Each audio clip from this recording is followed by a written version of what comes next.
Hello everyone, I'm Tim Buzbee. I'm here at the New Zealand International Brass Festival in Auckland, New Zealand. I'm here today to talk to you a little bit about myself, a little bit about these incredible mouthpieces by Ultimate Brass, and just a little bit of just general tips for maybe that you can use to get better as a tuba, euphonium, any brass instrument, maybe even any musician. So I think I'll start by just talking a little bit about the mouthpieces that are made by Ultimate Brass. This is my signature series.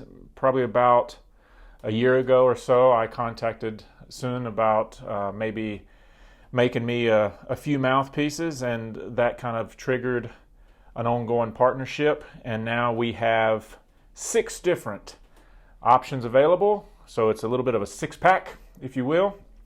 But now even I'm here to actually tell you today some very exciting news. All 6 are available in Euroshank, and now all 6 are available in heavyweight. Maybe? We'll have to check that out. I know a few of them are definitely made heavyweight options like this one. This is a new one I just got a few days ago. Fantastic. This is the Buzz C1 HWE, if you need to know. I play this one on the C tuba, of course. Just adds a little bit of weight. This is the biggest model that is offered through my signature line. And then there's a little bit smaller one, which is the number 2, and then even a smaller one, which is the number 3.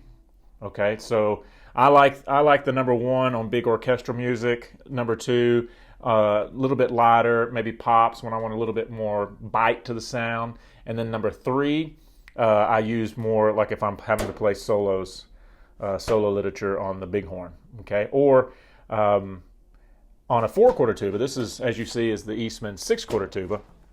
So on my 4-quarter tuba, I will use the same 3, depending again on what I'm doing.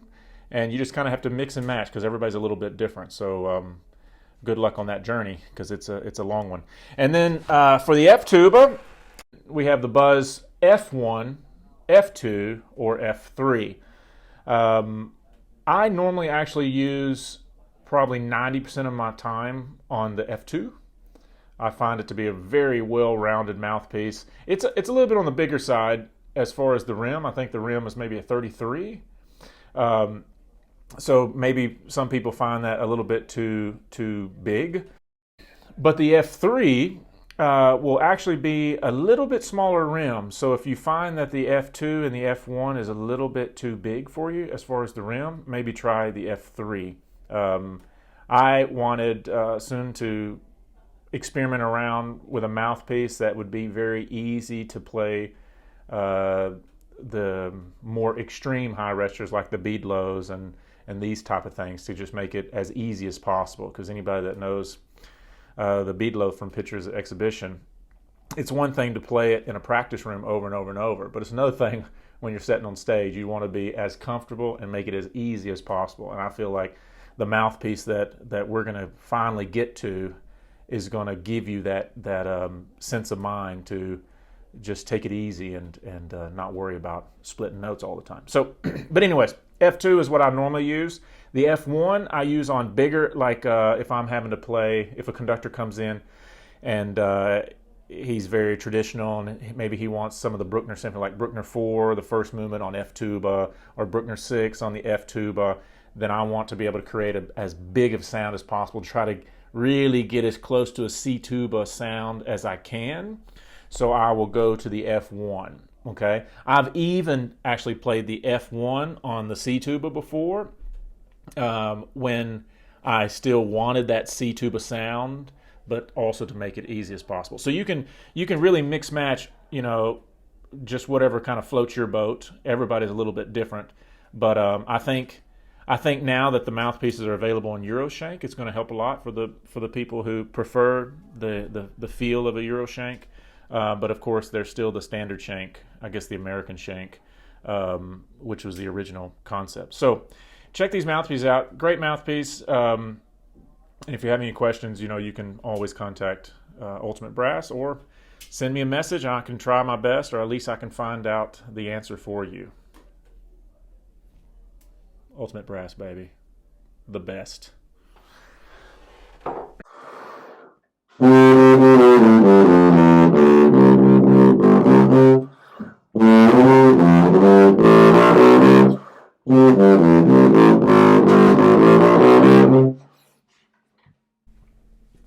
Okay, a few playing tips. Now, my concept of sound, my concept of just general use of air has really changed over the years. Earlier on in my career, I tried to play as loud as humanly possible. That concept has changed just a bit. I try to really focus on playing big, not loud.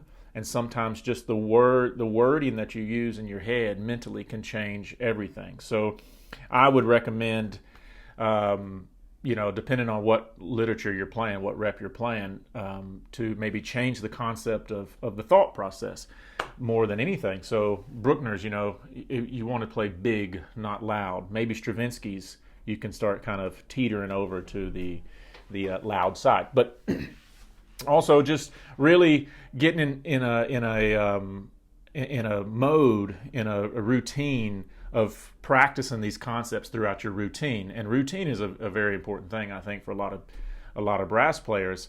I don't really buy into the concept of warming up. I feel like if I'm in shape and I'm going through my day-to-day processes and my day-to-day routine, then I'm always warm. I'm always ready to play at the drop of a hat, if you could say that. So I want to be very careful that I don't need 15 or 20 minutes just to feel like I can play at my best. I want to train my body and train my mind where at any time, if I'm needed or if I'm stuck in traffic, I'm late to rehearsal, on the road, doing whatever, that I'm always ready to play. So, and I think that's more of a mindset than anything. So start training yourself now to kind of be in that mode where you're always ready to play. Now, routine's a different thing. So routine will get you to that place of being ready at all times. So everybody's routine is most likely going to be a little bit different, and I think it's very important that you actually spend time with yourself learning what are the strengths and weaknesses that you have and what needs to be worked on. Your teacher can help you, but at the end of the day, you're your best teacher. Have a long, hard talk with yourself in the mirror and ask yourself, what do I need to work on? Honestly, what do you need to work on? And that's the most important word, honestly. You have to be honest with yourself. Now, once you figure that out and you can be honest with yourself and say, well, okay, my articulation is not good, or my tone needs to be better, then your routine needs to be built around those issues.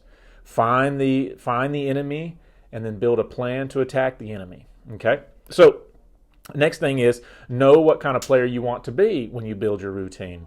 Do you want to be an orchestral player? Do you want to be a soloist? Do you want to be a quintet? Do you want to be an opera? All these little small, you may not think it sounds like much. I just want to be the best tuba player, but that's not good enough. If you want to be an orchestral tuba player, then you need to be working on orchestral type of things. Tone, time, tuning, these kind of things are very important in orchestral music and to actually win the job in the audition. So build your routine around those things, okay? The routine should flow. It should have very good flow to it. Don't just ramble through a bunch of different exercises going from fast as you can play to low to high, this kind of stuff. It really needs to flow. Start with some stretches. Slowly go into some breathing exercises or as I say, focusing exercises. Then slowly go to long tones. Long tones slowly flow into flow studies. Flow studies slowly flow into slow lip flexibility, and so on and so on and so on, that you have this real general flow to the routine. So eventually, at the end, whether it be an hour, 2 hours, 3 hours, whatever your routine may be, that you feel like you can play anything at the end of it. Not that you can't play anything at the end of it, okay? That you're totally just shot, that you can't do anything, okay? Always start with something that makes you feel really good, and always end with something that makes you feel really good. Because having a positive outlook on what you're trying to accomplish is very important. Got it? Hope so.